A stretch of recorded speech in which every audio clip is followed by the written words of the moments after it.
Hello students. आज के lecture में हम जानेंगे कि किसी भी एल्कीन के अंदर हम ईजेड नोटेशन का ईजेड कॉन्फ़िगरेशन का कैसे यूज़ कर सकते हैं और कैसे उसको बताते हैं। तो देखिए, सबसे पहले अपन जानेंगे कि ई और जेड जो है इसका फुल फॉर्म क्या होता है। देखिए, जो ई है इसका अजीब सा फुल फॉर्म होता है अपने लिए खासकर। इसका फुल फॉर्म होता है एंट गीगन, है ना। एंट गीगन जो होता है इसका एक्चुअली मीनिंग होता है अपोजिट, यानी एंटी। तो ई का मतलब एग्जैक्टली देखा जाए तो क्या हुआ, अपोजिट, है ना। अब इसका अपोजिट नाम है तो जेड का क्या होगा, सेम होगा। पर उससे पहले इसका फुल फॉर्म जानते हैं। जेड का जो फुल फॉर्म होता है इट इज़ जुसामिन, इट इज़ नोन एज जुसामिन। अब जुसामिन जो होता है इट मीन्स सेम साइड। तो एंटीगन एंड गीगन का मतलब अपोजिट है और जुसामन का मतलब सेम है। एक इसमें बड़ा अच्छा इत्तेफाक भी है, अगर आप ऑब्जर्व करें जुसामन को तो इसके अंदर देखिए इसी जुसामन के अंदर क्या छुपा हुआ है, सेम छुपा हुआ है ना। अब देखते हैं इस ई एंड जेड की रिक्वायरमेंट कहाँ से आई। तो देखिए, we need to take this particular alkene. इस एल्कीन में हमने लिया FCl, यहाँ पे लगाया ब्रोमीन एंड आयोडीन।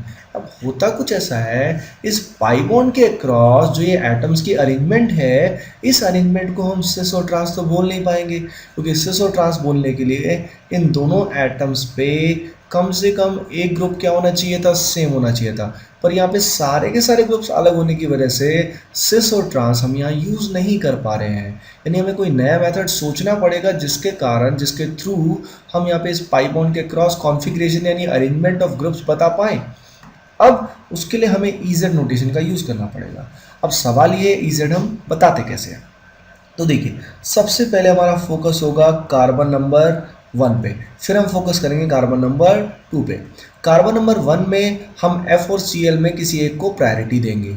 अब वो प्रायोरिटी हम देंगे तो प्रायोरिटी किस बेसिस पे देंगे, priority will be given on the basis of atomic number. Atomic number जितना हाई होगा उतना प्रायोरिटी ज़्यादा मिलेगी।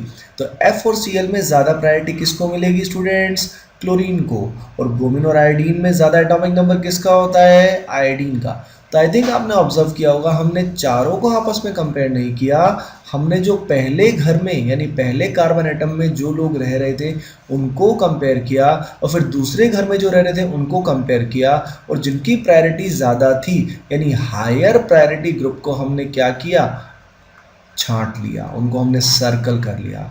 अब ये देखा हमने कि पाई बॉन्ड के रिस्पेक्ट में ये जो हायर प्रायोरिटी ग्रुप्स हैं, क्या ये सेम साइड आ रहे हैं या क्या ये अपोजिट साइड आ रहे हैं। अगर हम ध्यान दें तो दोनों के दोनों जो ये ग्रुप्स हैं, दोनों के दोनों जो दोस्त हैं, they are lying on the same side of the pi bond, hence the arrangement will be known as Z notation, will be given Z notation. तो इस पाई बॉन्ड के क्रॉस Z नोटेशन का यूज किया जाएगा। आइए देखते हैं इसका अगला एग्जाम्पल। इस एग्जाम्पल में वी हैव टेकन CH2I और यहाँ पे मैंने लिया फॉर एग्जाम्पल CHFCl। अब आइए देखते हैं, यहाँ हम लेते हैं SH और यहाँ लेते हैं OH। सबसे पहले इन दोनों में देखते हैं प्रायोरिटी किसको मिलने वाली है। तो एक्चुअली इन दोनों में आप देखिए तो डायरेक्टली यहाँ पे जुड़ा है सल्फर, यहाँ जुड़ा है ऑक्सीजन, और दोनों में हायर एटॉमिक नंबर सल्फर का है, तो this will be the higher priority group. अगर हम यहाँ देखें तो पहला एटम जो जुड़ा हुआ है वो दोनों का सेम है। अगर पहला एटम जुड़ा हुआ सेम है तो हम अगले 3 एटम्स को देखेंगे जो उस एटम से डायरेक्टली जुड़े हैं। इस कार्बन एटम से डायरेक्टली 3 कौन कौन जुड़े हैं, iodine and these two hydrogen. अब इनको मैं decreasing order of atomic number में प्लेस करूंगा, दैट विल बी IHH, यानी कंपैरिजन करने के लिए मुझे ऐसा करना पड़ेगा। और नीचे इस कार्बन से जुड़े हैं Cl, F एंड H। अब देखिए, हम शुरू करेंगे 3 मैचों की सीरीज, T20 सीरीज। सबसे पहला मैच किया गया I और Cl के बीच में, जिसमें I ने Cl को हरा दिया।